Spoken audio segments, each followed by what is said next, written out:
Movies like Ex Machina have shown us that giving machines too much cognitive function can lead to unexpected consequences. But are those just stories, or are we closer to that reality than we think? In recent weeks, something remarkable happened in the world of artificial intelligence and robotics. For the very first time, a robot passed a classic thought experiment, one designed to test self-awareness. That's right. We may now have the first robot that knows it's thinking. In this talk, we're going to explore what this thought experiment was, what awareness actually means, whether this robot can be called conscious, and finally, the deeper implications of this breakthrough. So if you're curious about the future of intelligent machines and what it says about us as humans, then you're in the right place. Let's begin. The story starts in July 2015 at a robotics lab in New York. There, a small humanoid robot named NAO solved a version of a well-known philosophical problem, the wise man test. Here's what happened. 3 robots were told that 2 of them had been given a dumbing pill that would stop them from speaking. In reality, a button was used to mute them. Then, all 3 were asked the same question. Which one of you received the dumbing pill? Now here's the twist. None of them knew in advance which one was still able to talk. All 3 robots tried to say, "I don't know." But of course, only one could speak. And when that robot heard its own voice, something incredible happened. It paused and said, "Sorry, I know now." I was able to prove that I was not given the dumbing pill. What just happened there? That robot listened to the question, heard its own voice, realized that it was the only one who spoke, and then connected that fact back to the original question. In other words, it showed self-awareness. To us, this might seem like a basic task, but for a robot, it's a major leap. The machine had to understand a spoken question, attempt a response, recognize that it was speaking, and draw a logical conclusion from all of that. That's not just programming, it's reasoning. But let's go deeper. Was this robot truly aware? You might be wondering, couldn't this just be a clever bunch of if statements? That's a valid question. Here's the difference. A robotic vacuum cleaner, for example, avoids walls by detecting obstacles and turning. It seems aware, right? But it's just reacting to data. It doesn't know it's avoiding a wall. There's no internal model, no understanding. But this robot? After completing the test, it wrote a formal mathematical proof and saved it into memory. It understood what had just happened. It didn't just follow instructions, it reflected. That's a big difference. Now we need to tackle the big question. Was this robot conscious? Let's look at some definitions. According to the Oxford Dictionary, consciousness is the state of being aware of and responsive to one's surroundings. Wikipedia expands on this, calling it the quality or state of awareness of an external object or something within oneself. So based on that definition, let's check. Was the robot aware? Yes. Did it respond to its environment? Yes. Did it reflect on its own state? Yes. So, does that mean it was conscious? Technically, yes, but only in a very narrow way. This robot isn't anything like a human. It can't reflect on its life, feel emotions, or form beliefs. Selmer Bringsjord, the researcher behind the experiment, says it best. Robots today simply don't have the data processing power needed to truly understand the world around them. Even if a robot's camera can capture more detail than the human eye, it doesn't know what it's seeing. It lacks the ability to process that information in a meaningful way.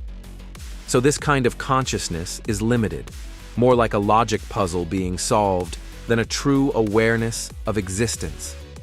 This isn't the only robot that appears self-aware. There are chatbots and machines that speak with emotion, express frustration, or even flirt. For instance, robots like Philip can track faces, recognize voices, and hold entire conversations. But there's a catch. These robots don't actually know they're speaking. They don't recognize their own voices. They're generating responses from databases and scripts, some of it learned through machine learning, some of it pre-programmed. It feels real, but it's not. So again, clever programming is not equal to consciousness. Even if a robot passes a self-awareness test, even if it can understand a question, analyze its own state, and provide a thoughtful response, there remains a profound gap between what it is and what we are. That gap is defined by something machines still do not have: phenomenological consciousness. This term refers to the first-person experience of reality. It's not just about being aware of the external world. It's about experiencing it from the inside. It's the ability to feel, to interpret, to attach meaning to what is perceived. When a human watches a sunrise, there's an emotional reaction. We don't just observe, it moves us. The shifting colors might make us pause. The silence might bring peace. There may be a memory attached to it, or a sudden feeling of gratitude, or even melancholy. It's not just visual data, it's experience. A robot, no matter how advanced, cannot feel this. It might register the light levels, describe the temperature change, or simulate a poetic response. But it doesn't know what it means to be overwhelmed by beauty. It doesn't know meaning in the way we do. This brings us to another deep and mysterious concept: sentience. Sentience is the capacity to have subjective experiences, to feel pain, joy, sorrow, pleasure, love, confusion, nostalgia. It's the inner life that makes each of us uniquely human.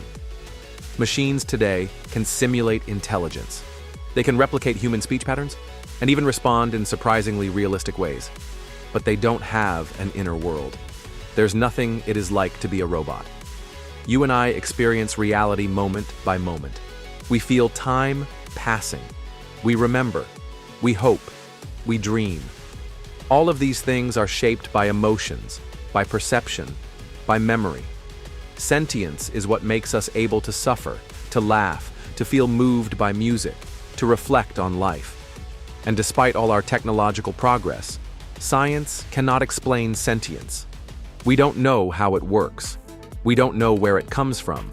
It is the one part of consciousness that remains untouched by equations, untouchable by machines.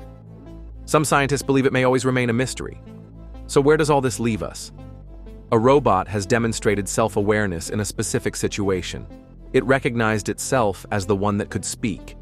It connected that realization with the context and corrected its answer. That is a form of intelligence. It is even a form of consciousness. But it is not our kind of consciousness. The robot did not feel uncertain. It did not care about being right or wrong. It had no emotional response to the realization. It simply performed a function, efficiently, impressively, but without meaning. And that's the key difference. Human consciousness is rich with emotion, memory, and purpose. We don't just process information, we live it. Our minds are not just calculating machines, they are landscapes of thought, feeling, memory, and imagination. So the real question is not, can robots become conscious? Because in limited ways, they already are. The real question is, can they ever truly feel? Can they ever have an inner life? And maybe, in asking that question, we begin to understand ourselves more clearly. Because when we take a step back and look at what it means to be human, not in terms of our jobs or roles, but simply in terms of being aware, feeling creatures, we begin to see just how remarkable we really are. We are complex, emotional, imperfect beings, capable of love, fear, awe, reflection, and connection. And that is something no machine, no matter how advanced, can yet replicate. That is something uniquely, beautifully human.